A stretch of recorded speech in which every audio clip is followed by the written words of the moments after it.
don José. Buenos días, Fernando. Buenos días a toda nuestra audiencia. Oiga, ¿cómo nos enseña la historia de cosas? Los extremos cuando pelean, si es política, la izquierda, la ultraderecha, no solo se llevan el centro, se llevan los sueños y esperanzas y la verdad. Muere allí. Entonces los países se quedan sin opciones reales. Fíjate, un día como hoy, allá por el 79, Somoza sale huyendo. Y no puede ir a los Estados Unidos, sino se tiene que ir para Paraguay.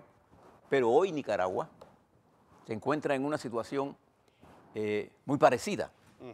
Un país en rebelión, un gobierno acosado, quien fue parte de la dirigencia fundamental de ese proceso que expulsó al señor Somoza, Daniel Ortega, que en aquella ocasión contó con el respaldo del presidente de los Estados Unidos, Carter, No hay duda. del presidente de Panamá, de Marto Rijos, de Carlos Andrés Pérez, de Colombia, de López Miquelsen, en fin, un grupo de gente que impulsaron ese proceso, incluso de Felipe González, que no siendo gobierno, era el líder indiscutible de la oposición, pero siempre pensando que Nicaragua cedería una opción socialdemócrata.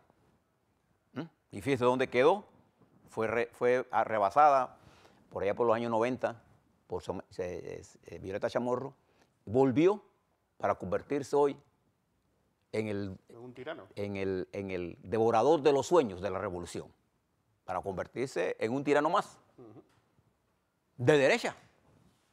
Porque lo que está promoviendo él con toda esta... Capitalismo puro y duro. Sí, es un capitalismo de Estado dirigido por él. Eso es lo que es Nicaragua. Bien, rápidamente algunas noticias para ir al centro. Marque esta fecha, 16 de julio de 2018, como un día histórico. Y ahora se lo voy a explicar por qué. Pero márquelo ahí, cuando dentro de unos años, el próximo año, Fernando le esté dando a ustedes todo esto, va a tener que incluir el lunes 16 de julio como un día histórico para la humanidad. Ahora le explico por qué. Mientras llega este momento, fíjese a tres cosas que están ocurriendo. Un tsunami jurídico sacude a Perú. Le he dicho que las democracias, para que sean funcionales, tienen que funcionar, tienen que estar en desarrollo la constitucionalidad, la justicia. Bueno, los videos de la justicia se han devorado la justicia en Perú. Han demostrado cómo los jueces y fiscales también vendían sus investigaciones y sus fallos. Los vendían así. ¿Cuánto cuesta? Aquí está el fallo A y el fallo B. Si pagas sale el A que te conviene y si no sale el B que te daña. Así era la puja y repuja. Ya se llevó un magistrado de la corte, se llevó un montón de jueces. El ministro de Justicia. Y el ministro de Justicia, bueno, ese por bobo se fue. En el marco de esto, ha quedado en evidencia, ¿se acuerda? Este no es el país de Ugaz, este es el mismo país de Ugaz, que decía que caiga quien caiga. Bueno, ahora cayeron los jueces. Así que no solamente caiga quien caiga, los que eran los dueños de esto, que dañaron la justicia, son los jueces y magistrados que hoy un torbellino, un tsunami jurídico, porque ni siquiera es político, jurídico, se ha llevado el sistema jurídico y ha puesto a Perú en un problema serio, porque cuando no hay certeza de la justicia, lo que hay es un incremento del riesgo. Cuando hay incremento del riesgo, no hay inversiones. No hay inversiones. Vamos a estar claros para lo que está ocurriendo. La situación en Israel y Gaza se ha acentuado y hay un peligro real de una confrontación cuyas consecuencias pueden ser impredecibles. Y por eso el mundo y nosotros aprovechamos con parte del mundo a hacer un llamado al gobierno de Israel y a los dirigentes de Gaza que reconsideren lo que están haciendo, y porque estamos al paso de una confrontación en una zona explosiva. Israel reclama de estos atentados que están haciendo permanentemente. Yo creo que el Estado de Israel tiene el derecho a vivir en paz, pero también Palestina también tiene derecho a ser Estado. De manera que esta situación está muy compleja en este momento. Y fíjese cómo manda el mundo. Bruselas acaba de emitir un conjunto de jurisprudencia para proteger a las industrias europeas que hacen negocios con Irán y que han sido víctimas de las sanciones impuestas por el señor Trump. al imponer sanciones sobre Irán, de la forma en que la ha hecho, los Estados Unidos entonces hace que compañías que hacen negocio con Irán queden castigadas por ellos. Entonces, ¿qué ha hecho la Unión Europea? Considerando ya un adversario a los Estados Unidos, ha hecho jurisprudencia para proteger a sus empresas de los ataques de los Estados Unidos, particularmente el señor Trump. Ese es cómo está el mundo. Y esto me lleva al tema central. Ayer, cuando termina la reunión entre el presidente de los Estados Unidos y el presidente de Rusia, el presidente Trump y el presidente Putin, y quiero decirle de principio, cualquier reunión de líderes de esta categoría, que controlan casi el 90% del arsenal nuclear de este planeta, constituye una reunión que nadie se puede poner en principio en desacuerdo. Creo que una de las cosas que logró la reunión fue un proceso de distensión, por lo menos temporal. Y eso lo debemos señalar siempre. Las negociaciones, el aislamiento entre líderes del mundo, sobre todo con potencial bélico de esa naturaleza, nunca es bueno. Pero ¿qué realmente ocurrió allí? Es la primera vez en la historia, estimados televidentes, que un presidente de los Estados Unidos, ante un adversario de la naturaleza de Putin, se expresa en contra de sus servicios de inteligencia y en contra de sus servicios de justicia.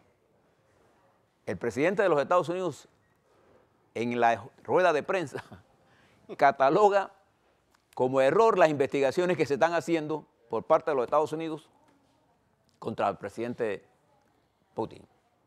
Y no solamente eso, unos días antes cataloga a sus aliados históricos como enemigos, adversarios. Y no solamente eso, sino que llamó al presidente el primer ministro de Canadá muy deshonesto y débil. Toma. Y sin embargo considera a Putin un adversario con mucha capacidad. Fíjese este giro. Un gran estadista democrático. Esta situación ayer del presidente de Trump con Putin generó en los Estados Unidos y en el mundo una serie de ataques sin precedentes en los Estados Unidos. Republicanos, líderes importantes pro-Trump se pronunciaron en contra del presidente. Incluso el Senado de los Estados Unidos está pensando en sacar una resolución para apoyar a la inteligencia de los Estados Unidos.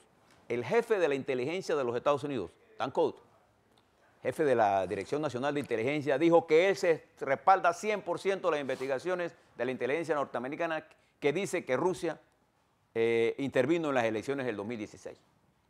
Cosa que el presidente Trump ayer sigue negando. Negó y le dio la razón a Putin. Esto nunca había pasado en la historia de los Estados Unidos.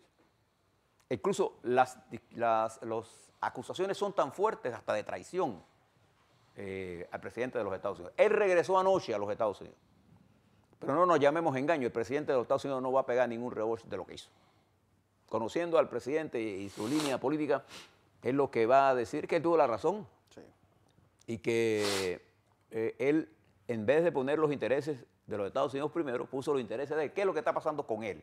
Él es víctima de una acusación en su propio país, impulsada por senadores de su partido también y de los partidos demócratas, por los servicios de inteligencia de él, o sea, de su gobierno y del gobierno anterior, que vinculan a Rusia con intervenciones en las elecciones de los Estados Unidos. Y eso ayer prevaleció más los intereses del presidente Trump que los intereses de los Estados Unidos. Y ha generado ahora una nueva dinámica en el mundo que es difícil de poder confiar en la alianza con los Estados Unidos y ha llevado al mundo a una especie de distanciamiento. Si tú haces el balance de lo que pasó con la OTAN en la reunión del presidente con la primera ministra de Inglaterra, en donde una hora antes de la cena de bienvenida le da unas declaraciones al periódico El Tabloide Sun de Inglaterra, propiedad de Murdoch, uno de sus grandes amigos, en donde despotrica contra la primera ministra, su anfitriona de la tarde, y con quien iba a tener una conversación formal el día siguiente, viernes. es una cosa inédita en la diplomacia, atacando a sus aliados y teniendo una relación tan íntima y fraternal y amigable con Putin. Eso no es potable para ninguno de los aliados. Lo triste de todo es que mientras el mundo cierra filas por grupos, en grandes bloques económicos, Europa, China con todo el resto de los países, los BRICS, América Latina como siempre huérfana de líderes. México todavía no termina de ser la gran locomotora, Brasil anda despedazada, Argentina no se sabe si sigue siendo Estado, sí. ¿Sabes? Y quedamos nosotros como los huérfanos de toda esta familia. Para allá voy. Esta situación del presidente de los Estados Unidos ha generado que el bloque europeo se vuelva anti-Trump, no anti-norteamericano, anti-Trump, y genere suspicacias sobre el presidente y liderazgo de los Estados Unidos.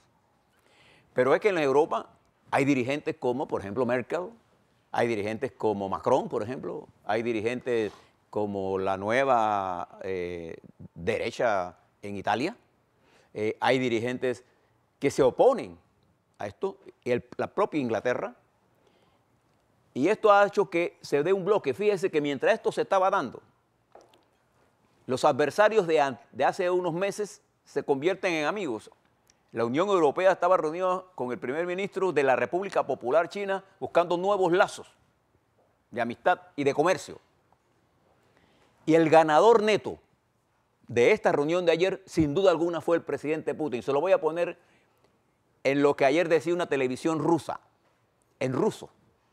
Decía, ni Vladimir Lenin, ni Trotsky, ni Stalin, ni Khrushchev, ni Brezhnev, ni Yeltsin, ni Gorbachev, nadie logró lo que logró Trump con Putin, desmarcar, llevar a una casi colapso a la OTAN, en una confrontación con los Estados Unidos. Nadie logró distanciar a los aliados europeos de los Estados Unidos como Trump. Y se reían de eso. Y el presidente Putin ayer confiesa así públicamente que su candidato para las elecciones de los Estados Unidos era Trump. Y esto va a tener como consecuencia que hoy el presidente de Estados Unidos se enfrenta a cómo hacer un control de daños de lo que ocurrió en esas reuniones. Sin embargo, en el plano general, usted debiera interpretar que esta reunión de Putin ha creado y va a crear en los Estados Unidos una situación en la que nosotros aquí en Panamá, nuestra diplomacia, debiera manejar con mucha cautela. No nos engañemos a que los Estados Unidos no tiene poder. El que está perdiendo credibilidad es el presidente de los Estados Unidos. El establishment de los Estados Unidos tiene una posición muy clara frente a eso. Los Estados Unidos siempre se ha manejado con el criterio de tener un enemigo claro. El enemigo claro para los Estados Unidos hoy es Putin y China. Para el presidente de los Estados Unidos, ahora su guerra comercial con China Popular ha abierto nuevos escenarios que hace, por ejemplo, que China Popular esté buscando regionalmente y en el resto del mundo cómo compensar la pérdida de mercado de los Estados Unidos. Con mayor capacidad financiera, con mayor capacidad de competencia, China Popular tiene una ventaja relativa con los Estados Unidos, no sin dejar de decir que los Estados Unidos sigue siendo un mercado principal. ¿Qué le quiero plantear con todo este enredo? Que el mundo marcha cada vez más a una confrontación global y es probable que nos enfrentemos, ya advertido por los organismos internacionales financieros, que marchamos a una confrontación comercial que va a poner al mundo en una situación de recesión, que lo podría poner, para hacerlo más preciso, si no hay enmiendas rápidamente. Acuérdense que los Estados Unidos estudia, todavía no está implementada, una imposición tarifaria de aranceles a China por 200.000 millones de dólares. Así como lo digo, ya hay una por 34.000 millones y China respondió exactamente igual y esto ha afectado a los agricultores mecanizados de los Estados Unidos que producen con alta tecnología, que ahora no tienen que vender, el trigo se ha vuelto a un precio tan bajo es invendible para ellos. Entonces, esta situación genera toda una polémica que puede poner al mundo en freno del desarrollo, y eso a la larga, ¿a quién va a afectar?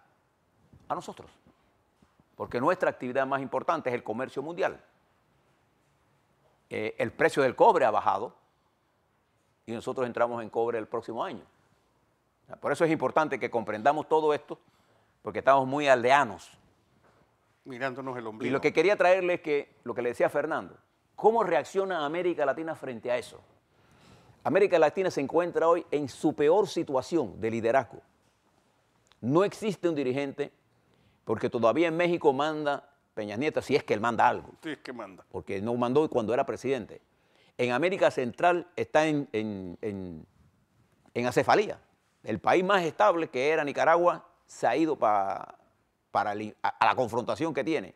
La Suiza nuestra de Costa Rica está convertida en una especie de atrapada en sus manejos financieros incorrectos. Sí, el Triángulo Norte mejor no contar con ellos. Venezuela no tiene ni para ellos. Colombia atrapada todavía entre una campaña electoral que no se sabe exactamente hacia dónde va, y La Paz haciendo aguas. Perú atrapada ahora en una situación De los caiga quien caiga. de los caiga quien caiga, un Congreso dividido, sin prestigio, un órgano judicial vuelto leña, el sistema político colapsado, mientras en Argentina la situación es tan grave que más del 50% de los niños de la provincia de Argentina, de la capital de Buenos Aires, están en el margen de la pobreza, y 20% en el margen de la pobreza extrema. Un país tan rico, atrapado en esa pobreza, y una devaluación del peso argentino, sin hablar de Brasil, envuelto en un tumulto de guerras jurídicas.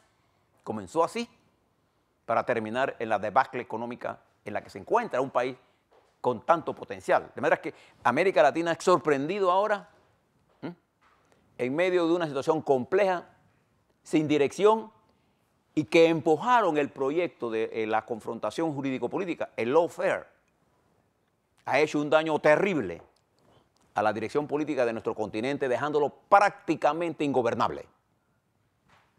Ese es el escenario que estamos viviendo internacionalmente. ¿Cómo repercute eso en nosotros? ¿Qué pasó ayer?